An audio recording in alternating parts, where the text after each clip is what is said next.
de ultrasonido relativamente sencillo, se puede utilizar y se puede monitorear este tipo de problemas y padecimientos.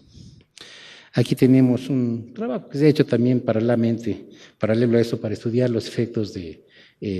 flujo cuando hay algún tipo de oclusión con diferentes grados de oclusión, y al observar qué sucede precisamente con las turbulencias, se han estudiado en diferentes formas, con diferentes perfiles,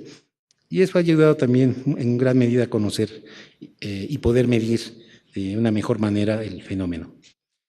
De esta manera, entonces, un instrumento Doppler, que normalmente se utiliza, tiene un transmisor, un receptor, el sensor ultrasónico se envía el haz sobre el torrente sanguíneo, se recibe la señal correspondiente y se hace una demodulación de esa señal para obtener la señal Doppler, y esta señal Doppler será precisamente proporcional a la velocidad del flujo.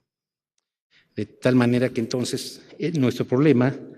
se enfoca precisamente a poder adquirir la señal Doppler correspondiente en segmentos consecutivos de esa señal, poderla procesar desde el punto de vista de obtener el espectro correspondiente de la señal equivalente. Tenemos segmentos consecutivos de esta señal y de esta manera podemos generar el sonograma, un espectrograma, un espectro en tiempo real, que es precisamente el objeto de trabajo del cardiólogo, del cirujano cardiovascular correspondiente. Este tipo de gráficas, este tipo de cartas, de imágenes, son las que se necesitan precisamente obtener en tiempo real para poder conocer las condiciones reales del flujo. Y desde luego entonces, pues el ultrasonido Doppler se utiliza para detectar y cuantificar el flujo en corazón, arterias, venas. El flujo en arterias es complejo, es pulsátil. La sangre además es un fluido no homogéneo, las arterias no son rígidas, son también un material viscoelástico, y todos esos elementos van desde luego complicando el modelo. Los perfiles de velocidad son variados y en función de eso se seleccionan las técnicas de procesamiento de la señal. Se han hecho estudios también correspondientes para poder determinar cuál método de estimación espectral es más adecuado para cada tipo de señal en función de en qué parte del cuerpo se localizan. Y hay estudios completos que también en los que hemos colaborado para poder determinar precisamente cuál es el método de estimación espectral, o incluso modificar el método de estimación espectral para que se adecue al problema particular. Y este es un instrumento que se ha desarrollado para llevar a cabo esta labor. Consta de un hardware que se ha hecho y desarrollado también aquí en el IMAS, la parte del software, que es lo que precisamente lleva a cabo el proceso de estimación espectral, el despliegue de la señal correspondiente con diferentes métodos y la cuantificación de utilizando diferentes parámetros para generar la señal correspondiente, que es útil para el cirujano en ese momento para poder valorar y determinar si las condiciones del flujo son las adecuadas.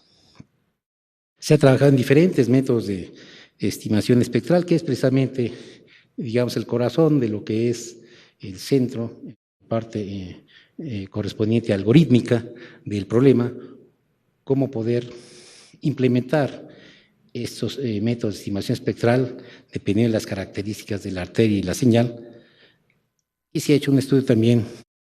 muy amplio en esta temática. Aquí estamos comparando básicamente dos métodos de estimación espectral, uno que utiliza una transformada de Fourier de corta duración, se calculan los segmentos consecutivos de esa señal Doppler y se despliegan en la forma de un sonograma de 2 dimensiones como el que vemos aquí.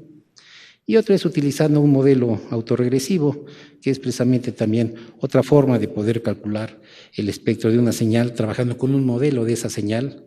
como un caso, digamos, particular. Aquí, por ejemplo, vemos para un mismo tren de señales dos sonogramas que nos ofrecen características específicas. Este es el método tradicional que utilizan generalmente la gran mayoría de los sistemas que generan este tipo de cartas, y este es un método que se desarrolló basado en un algoritmo autorregresivo para este tipo de señal, y en donde los médicos han encontrado que la información que les reporta digamos, este método alternativo ofrece características que en algún caso el método tradicional no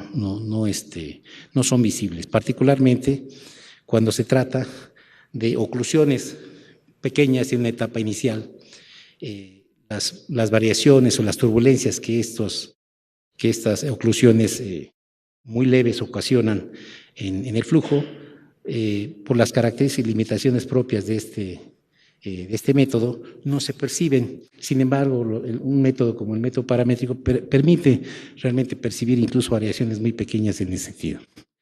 Simplemente nada más como ejemplificar un estudio que se ha hecho comparativo entre diferentes métodos. Pero también recordemos que necesitamos adquirir, procesar y desplegar en tiempo real esta información. Dependiendo del método de estimación espectral,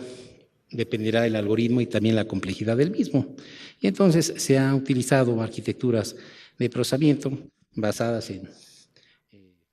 procesadores paralelos que se adaptan, que se insertan en una computadora convencional y la transforman en una computadora o una supercomputadora. En todo caso, aquí hemos trabajado con algunas arquitecturas como DSPs paralelos y se han trabajado modelos utilizando 2 o más de estos procesadores para poder repartir las actividades específicas del algoritmo y poder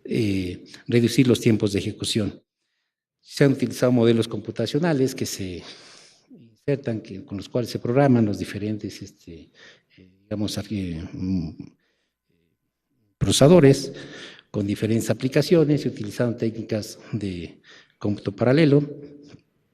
Y de esa manera, si nosotros consideramos que estas son ventanas, segmentos consecutivos de la señal Doppler de ultrasonido, para procesar un segmento de esta señal, un procesador, digamos en este caso típico con el que estamos utilizando, requeriría 3 veces más del tiempo de duración de la señal, pero si en un momento dado utilizamos varios procesadores y podemos ir solapando las actividades de manera paralela, entonces sí podemos llegar a reducir el tiempo de ejecución después de un intervalo de tiempo. Entonces, son algunas técnicas que se utilizan para poder reducir los tiempos de ejecución y aprovechar las arquitecturas, el paralelismo de las arquitecturas. Y de esa misma manera podemos tener un algoritmo específico que en un procesador se llevaría un determinado número de unidades de tiempo. Si utilizamos varios procesadores podemos ir traslapando diferentes ventanas de información en diferentes tiempos y poder reducir el tiempo de ejecución, o bien en un momento dado podemos tener el mismo algoritmo en diferentes procesadores y asignar ventanas diferentes de la señal consecutiva que estamos utilizando y entonces reducir también el tiempo de ejecución. Eso solamente ejemplifica, por ejemplo, los tiempos de ejecución en un determinado algoritmo con ventanas, en este caso segmentos consecutivos de información con diferentes números de puntos, y vemos que a medida que vamos a procesar más información con mayor número de puntos, pues desde luego el tiempo de ejecución crece. Pero sin embargo, utilizando, en este caso, por ejemplo, 4 procesadores, vemos que el tiempo de ejecución baja en función también de la complejidad del algoritmo. Aquí tenemos también diferentes algoritmos para un algoritmo procesado en 1, 2, 3 o hasta 4 procesadores y vemos pues desde luego la ventaja que tenemos al reducir el tiempo de ejecución y por tanto podemos tratar un problema de tiempo real como de procesamiento de señal con técnicas de estimación espectral con diferentes tipos de arquitecturas. Se han hecho valoraciones con diferentes algoritmos, con diferentes arquitecturas, modelos, como en el caso del modelo autorregresivo que mencionaba en un principio, utilizando un procesador, diferentes órdenes del modelo, que va desde 4 hasta 10, obviamente cuando 4 es menor complejidad, 10 es mayor complejidad, y desde luego el tiempo de ejecución se refleja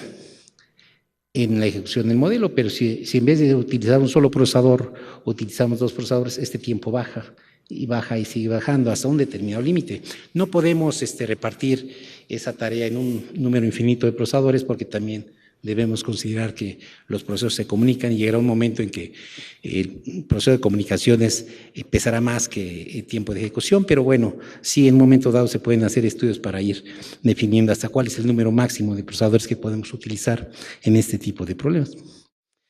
Y entonces se diseñó y desarrolló un sistema Doppler bidireccional y también bidireccional por lo siguiente. En nuestras arterias, o en algunas, tenemos flujo en una sola dirección, pero hay arterias como, por ejemplo, la femoral, la pierna, en donde tenemos un flujo y un reflujo en condiciones normales. La mayor parte del tiempo va en un sentido y hay una parte que regresa.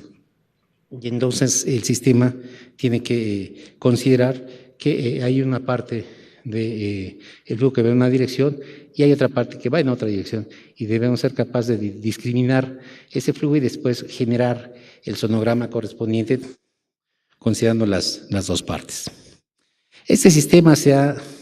implementado y desarrollado primero in vitro. Se han simulado las condiciones de un modelo de sangre en donde incluso se desarrolló una tesis específica para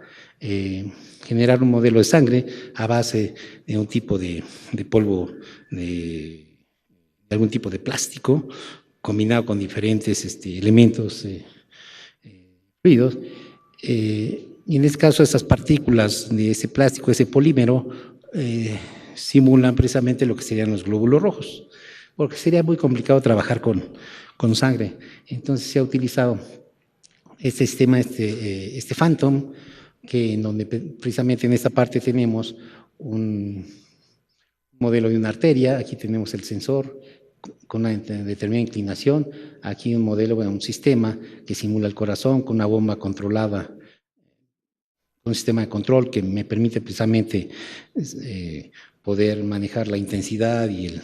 el ritmo, el flujo de manera conveniente, el sistema Doppler que procesa la información correspondiente y el software asociado que va generando el espectrograma correspondiente de esto. Este sistema nos ha permitido poder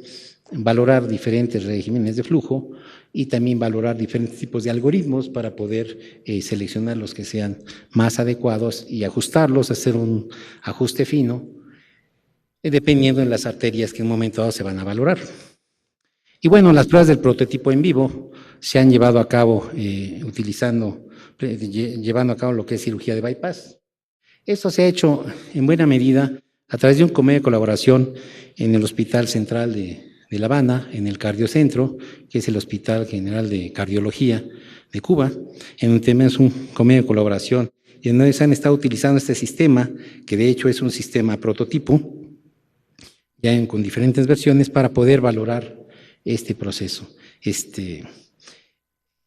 trabajo también se ha, desarrollado y también con el Instituto Nacional de Cardiología. Lo que pasa es que primero para utilizar este sistema en el Instituto Nacional de Cardiología se tiene que seguir un protocolo mucho más estricto que el que tienen en Cuba. En Cuba basta que el jefe de cirugía diga vamos a utilizar este sistema y no le preguntan a nadie y lo utilizan. Y aquí en México, bueno, pues hay que cumplir cierta normatividad, lo cual también está bien, desde luego, y primero se tiene que utilizar en animales, después se tiene que utilizar bajo ciertas condiciones, hasta que finalmente entra a formar parte de lo que sería un gold estándar de una operación. Pero en La Habana se han hecho valoraciones con este tipo de sistema, en cirugías de bypass, utilizando precisamente como puentes coronarios, se hace el puente coronario correspondiente, se injerta y adelante. Estas pruebas de prototipo se han hecho en vivo, allá incluso se ha adaptado también un monitor externo para que el cirujano al momento que está tomando la señal correspondiente de frente vea el sonograma grande y pueda en todo caso ver si está haciendo la toma de la señal correspondiente bien. Esto no solamente se ve, también se oye, se escucha el flujo, aunque es un artificio porque la señal Doppler, como les decía originalmente, es una señal que está en el rango audible y nosotros escuchamos una señal como si fuese un flujo, aunque realmente es un artificio, pero que se utiliza de manera muy adecuada para que el cirujano pueda escuchar las condiciones de flujo. Incluso ellos a oído pueden definir si existe o no algún tipo de oclusión ya por la experiencia que se tiene, pero la prueba definitiva es el espectrograma y la